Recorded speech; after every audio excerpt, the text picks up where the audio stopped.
大家好啊，我哋好少嘅影評啊，今日講到咧亡命之徒就係 King's Warden 啊，咁咧其實我就緊接住嘅，我就先睇咗咧別離無恙，咁啊頭嗰4-5個字咧就睇過咧亡命之徒，咁啊冇辦法啦，有比較咧就有傷害，咁啊爭少少啦，咁我而家解釋下點解啦。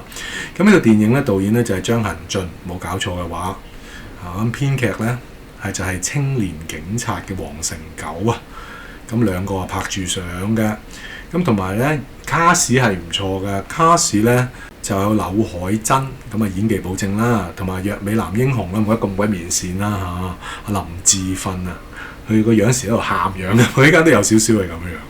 故事咧改編自史實嘅，一定史實背景嘅，講咗1457年咧朝鮮王朝第6代年輕君主世宗嘅故事嚟㗎嚇。仲有其他實力派嘅劉志泰啦、田美都啦、李俊赫等等啦客串嘅。咁幕後咧就係話犯罪都市系列嘅 BA Entertainment 操刀。咁一向我先讚後彈啊。咁 IMDB 就俾到7分嘅 Rotten Tomatoes 影評人未有，但係觀眾滿意程度咧就去到96%。咁你片長其實都差唔多2個鐘，咁我覺得個節奏其實都 OK 嘅。同埋依家咧，你主角嚟講咧一老一嫩啦，嚇老就係村民啦，嫩口嘅咁啊就係阿皇帝啦。咁一老一嫩呢個組合咧都幾好。咁讚嘅地方就係咧，我可以話佢應有嘅嘢都盡有嘅，即係商業片啦。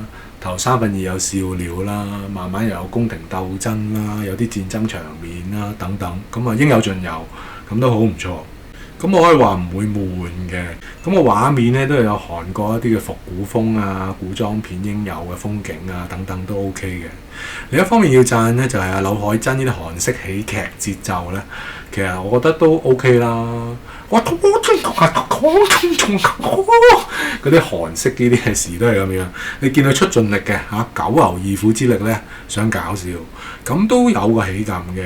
咁有啲位我都有4-5下都會真係笑咗出嚟嘅 ，OK 啦嚇。咁但係唔係話去到好爆笑就見仁見智啦。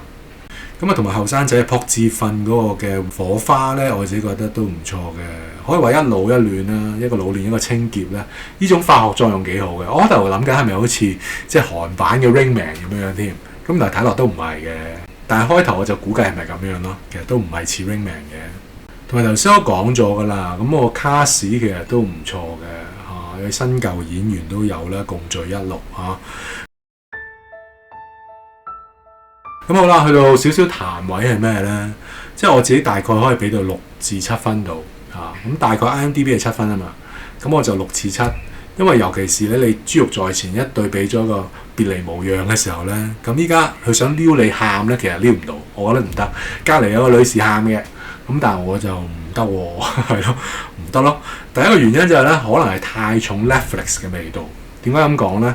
我可以話無論嗰個嘅劇本啦、畫面啦，甚至有啲嘅故事嘅笑點等等咧，其實都好 Netflix 下啊！唔知係咪因為太多咁樣嘅韓式嘅電影啦？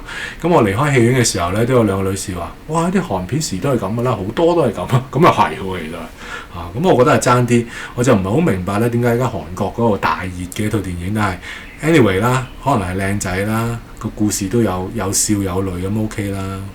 但係始終我都覺得就真係太 Netflix 向嚇，少咗嗰種大戲院嗰種浩瀚感覺啩，爭啲啦。佢啲等虛場面都有少少嘅，但係唔係好夠。仲有頭先我講咗別離無恙嗰個咧，頭嗰15分鐘啦，半個鐘啦，可能9個字至1個鐘咧，哇，都忍唔住要喊咁滯。